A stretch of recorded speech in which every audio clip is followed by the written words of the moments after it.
Hello everyone. Welcome to I exam B students. आप देख सकते हैं कि नाबार्ड डेवलपमेंट असिस्टेंट का जो डिटेल नोटिफिकेशन है अब वो नाबार्ड की वेबसाइट पे आ चुका है। और जैसे कि सारी चीजें पहले ही मेंशन की गई थी कि जो स्टूडेंट्स अप्लाई कर सकते हैं वो 15th ऑफ सितंबर से 10th ऑफ अक्टूबर तक कर सकते हैं। एंड इसके अलावा जो सबसे इम्पोर्टेंट चीज है कि स्टेट वाइज जो सीट्स का बाइफर्केशन है वो भी आ चुका है, तो हम सारी चीजें देखेंगे। सबसे पहले तो जो इम्पोर्टेंट डेट्स हैं वो हैं वेबसाइट ओपन होने का लिंक 15 सितंबर से 10th ऑफ अक्टूबर है। देन ऑनलाइन एग्जामिनेशन जो है वो 6th ऑफ नवंबर 2022 को होना है। मतलब आप देख सकते हैं कि आपके पास लगभग 2 महीने से कुछ दिन कम यहाँ पे बचे हुए हैं। मेंस का एग्जामिनेशन बाद में अनाउंस किया जाएगा। सो ये अभी के लिए इम्पोर्टेंट डेट्स हैं जिनको आपको ध्यान में रखते हुए अपनी प्रिपरेशन को करना है। अब पहले हम देख लेते हैं कि सीट्स कितनी है। सो नंबर ऑफ पोस्ट और रिजर्वेशन देखें अगर डेवलपमेंट असिस्टेंट के लिए, तो आप ये देख सकते हैं कि आंध्र प्रदेश में टोटल 6 सीट्स हैं, असम में 2 सीट्स हैं, बिहार में 2 सीट्स हैं, छत्तीसगढ़ 3, गोवा में 1 सीट है, गुजरात में 7 सीट्स हैं, हरियाणा में 4, कर्नाटका में 4, मध्य प्रदेश में 8, महाराष्ट्र में सबसे ज्यादा है दैट इज 75। और ये बाइफर्केशन आप देख सकते हैं। इसके अलावा यहाँ पे जो EXS है, EXS मतलब एक्स सर्विसमैन PWBD और डिसेबल्ड एक्स सर्विसमैन की सीट्स अलग से मेंशन की गई हैं। इसके अलावा आप हर स्टेट में देखेंगे जैसे मणिपुर, नागालैंड, न्यू दिल्ली, उड़ीसा, पंजाब में 5, राजस्थान में 8 सीट्स हैं, तमिलनाडु में 7 सीट्स हैं, तेलंगाना में 7 सीट्स हैं, यूपी में 9 सीट्स, उत्तराखंड में 5 सीट्स, वेस्ट बंगाल में 12 सीट्स। तो आप देख सकते हैं 21 स्टेट्स के लिए ये रिक्रूटमेंट है जिसमें कि आप अप्लाई कर सकते हैं। ये चीजें आपको देखनी होती है कि यहाँ पे स्टेट वाइज होता है और स्टेट वाइज होने के लिए एक LPT टेस्ट भी होता है जो कि कंसर्न लैंग्वेज में आपको देना होता है। सो ये वैकेंसीज हैं, टोटल वैकेंसीज 173 है, ये ध्यान रखिएगा। इसके अलावा जो राजभाषा का है या फिर हिंदी का एग्जामिनेशन है उसके लिए 4 स्टेट में वैकेंसीज है, महाराष्ट्र, तमिलनाडु, तेलंगाना एंड उत्तराखंड में टोटल 4 वैकेंसीज यहाँ पे हैं। ओके। सो इसके अलावा ये देखा आपने सीट का। इसके अलावा जो बाकी रिजर्वेशन की गाइडलाइंस हैं वो आप एक बार देख सकते हैं। अब हम सीधे आ जाते हैं जो बची हुई इंपॉर्टेंट चीजें हैं। और एक चीज मैं आपको बताता हूँ कि जैसा पेपर लास्ट ईयर था या फिर हम कह सकते हैं जो नोटिफिकेशन लास्ट ईयर मतलब 2019 में जैसा था वैसा ही सारी चीजें अभी भी हैं। एज का जो है इम्पोर्टेंट, ये एज 21 से 35 ईयर होनी चाहिए। इसके बीच में जो भी स्टूडेंट्स हैं वो अप्लाई कर सकते हैं। तो जनरली होता है कि मैक्सिमम एग्जामिनेशन में 30 ईयर्स तक होता है, बट इसमें 35 ईयर्स है। तो ये अच्छी अपॉर्चुनिटी है उनके लिए भी जो बैंक में ऑलरेडी वर्क कर रहे हैं। रिलैक्सेशन आप देख सकते हैं अकॉर्डिंग टू द कैटेगरीज में जितने भी रिलैक्सेशन हैं गवर्नमेंट ऑफ इंडिया के अकॉर्डिंग वो सारे इसमें एलिजिबल हैं। और जो कट ऑफ डेट है वो 1 सितंबर 2022 है। तो ये ध्यान रखिएगा कि कई सारे स्टूडेंट्स पूछते हैं कि सर इस किस डेट में अगर मेरी डेट ऑफ बर्थ है, तो आप ऐसे कैलकुलेट कर सकते हैं 1 सितंबर। हालांकि यहाँ पे बहुत इजीली मेंशन किया है इन्होंने, a candidate born not earlier than 2nd September 1987 and not later than 1st of September 2001 board date inclusive are eligible to apply। मतलब 2 सितंबर 1987 से 1 सितंबर 2001 के बीच वाले सारे स्टूडेंट और इन ये इस डेट के स्टूडेंट्स भी एलिजिबल हैं इस एग्जामिनेशन के लिए। Okay.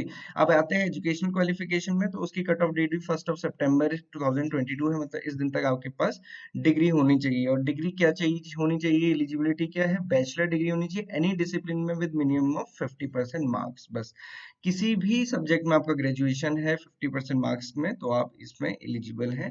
NABARD development assistant Hindi के लिए बैचलर डिग्री होनी चाहिए इंग्लिश हिंदी मीडियम में विद हिंदी और इंग्लिश एज अ कंपलसरी और इलेक्टिव सब्जेक्ट मिनिमम 50% के साथ। ओके।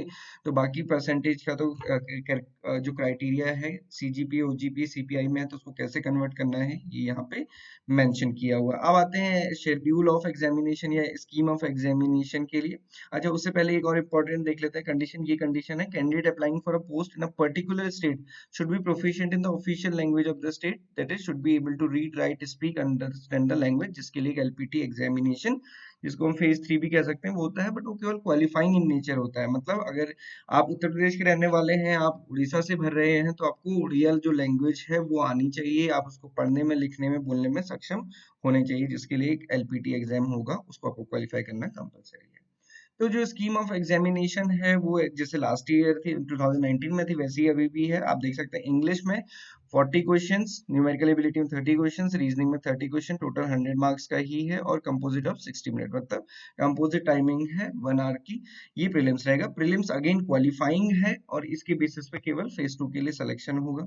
मेंस एग्जामिनेशन देखेंगे तो इसमें 30 क्वेश्चंस रीजनिंग है, 30 क्वांट्स है, general awareness with special reference to agriculture, rural development and banking, ये 50। और यहाँ पे मैं बता दूं, कई सारे स्टूडेंट्स पूछते हैं कि सर इसमें क्या आएगा, तो ये जनरल अवेयरनेस है। यहाँ पे कोई भी कंसेप्चुअल एग्रीकल्चर नहीं पूछा जाने वाला है, ये ध्यान रखिएगा। इसमें केवल जो जनरल अवेयरनेस वाला पार्ट है, या फिर हम कह सकते हैं डायनामिक एग्रीकल्चर है, वही पूछा जाएगा। बहुत ज्यादा कंसेप्ट इसमें नहीं पूछे जाते हैं। कंप्यूटर नॉलेज की बात करेंगे, 40 क्वेश्चंस उसमें रहेंगे, और इंग्लिश डिस्क्रिप्टिव जो है, ऐसे प्रेसी राइटिंग, रिपोर्ट राइटिंग, इस ये 50 मार्क्स का रहने वाला है। तो टोटल 200 मार्क्स होंगे, जिसके बेसिस पे आपका फाइनल सिलेक्शन होगा। इसमें कंपोजिट टाइमिंग है 90 मिनट की, ऑब्जेक्टिव पार्ट के लिए 30 मिनट के लिए, डिस्क्रिप्टिव के लिए आपको टाइमिंग मिलेगा। देन डेवलपमेंट असिस्टेंट हिंदी में देख सकते हैं, यहाँ पे हिंदी आप एक पैटर्न में थोड़ा सा डिफरेंस है, इंग्लिश लैंग्वेज, और इसके बाद यहाँ पे प्रोफेशनल नॉलेज हिंदी और रीजनिंग का है। और यहाँ पे भी नीचे अगर आप देखेंगे, क्वांट्स की जगह पे प्रोफेशनल नॉलेज हिंदी को वेटेज दिया गया है, बाकी सारी चीजें सेम है। ओके, और फिर एलपीटी मैंने जैसे आपको बताया था कि ये फेज 1, फेज 2, फेज 3 इसको आप कह सकते हैं, जिसमें कि आपको क्या है, जो लैंग्वेज की प्रोफिशिएंसी है उसका टेस्ट देना है, जो कि वहाँ की स्पेसिफाइड लैंग्वेज होगी स्टेट की। और स्टेट की अगर जो स्पेसिफाइड लैंग्वेज अगर आप उसको में क्वालिफाई नहीं कर पाते हैं तो आपको डिस्क्वालीफाई कर दिया जाएगा। तो ये भी आप देख के भरिएगा। ये तो आप सब समझते ही हैं कि ये क्राइटेरिया नहीं होता है कि जहाँ वैकेंसी ज्यादा है वहां हम भरेंगे। जहाँ के लिए हम एलिजिबल हैं based on this language component, वहीं से हम फिल करेंगे। ओके, तो ये क्वालिफाइंग इन नेचर है, बाकी डिटेल्स आप यहाँ पे देख सकते हैं। ओके, इसके अलावा जो इम्पोर्टेंट चीजें हैं, एग्जाम बाइलिंगुअल होगा, और उसमें जो प्रीलिम्स है वो केवल क्वालिफाइंग होगा, और इसमें 1:25 का सिलेक्शन रेशियो है। तो ये याद रखिएगा, 1:25 के बेसिस पे सिलेक्शन या फिर शॉर्ट लिस्टिंग की जाएगी। There will be negative marking for wrong option, 1/4 की नेगेटिव मार्किंग भी है। बाकी जो इन्फॉर्मेशन हैंड आउट आएगा उसमें सारी चीजें मेंशन रहेंगी। ओके, सिलेक्शन प्रोसीजर तो बता ही दिया है कि जो मार्क्स ऑब्टेन किए जाएंगे फेज 1 में वो नहीं ऐड होंगे, मतलब वो केवल क्वालिफाइंग है। जो फेज 2 के मार्क्स हैं केवल वही ऐड होंगे, उसके अलावा जो एलपीटी है अगेन वो कैसा होगा, वो क्वालिफाइंग इन नेचर होगा। तो ये इसके अलावा जो pre recruitment training examination centre है, ये आप देख सकते हैं। पे स्केल पे तो हमने एक डिटेल वीडियो कर चुके हैं, तो आपको पता चल ही गया होगा। अभी एज ऑफ नाउ इसमें 32,000 मेंशन किया गया है, बट मैंने जैसे आपको बताया था कि यहाँ पे 11 बाइपर्टाइट सेटलमेंट वेज रिवीजन अभी भी ड्यू है, तो उसके होने के बाद ये डेफिनेटली इंक्रीज हो जाएगी, जैसे आरबीआई में इंक्रीज हुई है। परक्विजिट्स देखेंगे तो यहाँ पे जितने भी अलाउंसेस हैं वो सारे मेंशन किए हैं, जैसे हमने तब भी बोला था कि reimbursement of medical allowances, hospitalisation, interest free festival advance, LTCs once in a 2 year, loans and advances, concessional rate, car education, consumer loan. और ये आप देख सकते हैं, ये जितने भी अलाउंसेस होते हैं, जितने भी गवर्नमेंट ऑर्गेनाइजेशन है उसमें रहते ही हैं, थोड़ा बहुत वेरी कर सकते हैं हर ऑर्गेनाइजेशन टू ऑर्गेनाइजेशन, बट ये बहुत सारी चीजें हैं, और इसको हमने डिटेल में सैलरी वाले वीडियो में डिस्कस किया था। अगर आपने नहीं देखा है तो उसको आप देख सकते हैं। ओके, तो चलिए इसके बाद कुछ और इम्पोर्टेंट चीजों पे हम पहुंचते हैं। जैसे कि इसमें एक तो कितना क्या है, जो एप्लीकेशन फीस है वो थोड़ा सा इम्पोर्टेंट है। आप देख सकते हैं एप्लीकेशन फीस जो यहाँ पे है अदर्स के लिए 400 है, इंटीमेशन चार्जेस 50, दैट इज 450 है, कि ये एक्सक्लूसिव है जीएसटी के, मतलब इसमें जीएसटी लगेगा अलग से। देन SC ST PWBD है ना, EXS के लिए टोटल फीस कितनी है, 50 रुपीज है। तो ये आप ध्यान रखिएगा। बाकी आप कैसे इसको फॉर्म फिल करना है ये पूरा डिटेल में दिया गया है, तो ये अच्छी अपॉर्चुनिटी है खासकर उन स्टूडेंट्स के लिए जिन्होंने नाबार्ड ग्रेड ए की प्रिपरेशन की है। तो आपको बहुत ज्यादा इसमें मेहनत नहीं करनी है, आप इसको समझते ही हैं, क्योंकि जो एग्जामिनेशन पैटर्न है वो मोर और लेस काफी सिमिलर है। यहाँ पे ESI GA वाला कंपोनेंट नहीं है, GA वाला कंपोनेंट है, बट उसमें ही आप कह सकते हैं कि जो ARD का डायनेमिक है वो पूछा जाएगा। तो अगर आपने नाबार्ड ग्रेड ए की प्रिपरेशन की है, डेफिनेटली आपको इसमें हेल्प मिलेगी। और इसके अलावा अगर आप बैंकिंग एग्जामिनेशन करते हैं तो डेफिनेटली आपको फेज 1 में हेल्प मिलेगी, एंड जब फेज 1 क्लियर करेंगे तभी आप फेज 2 में जा सकते हैं। सो ये अच्छी अपॉर्चुनिटी है। इसका कोर्स हमारे पास IXMB के पास अवेलेबल है, आप उसको देख सकते हैं, डिस्क्रिप्शन बॉक्स में आपको लिंक मिल जाएगा।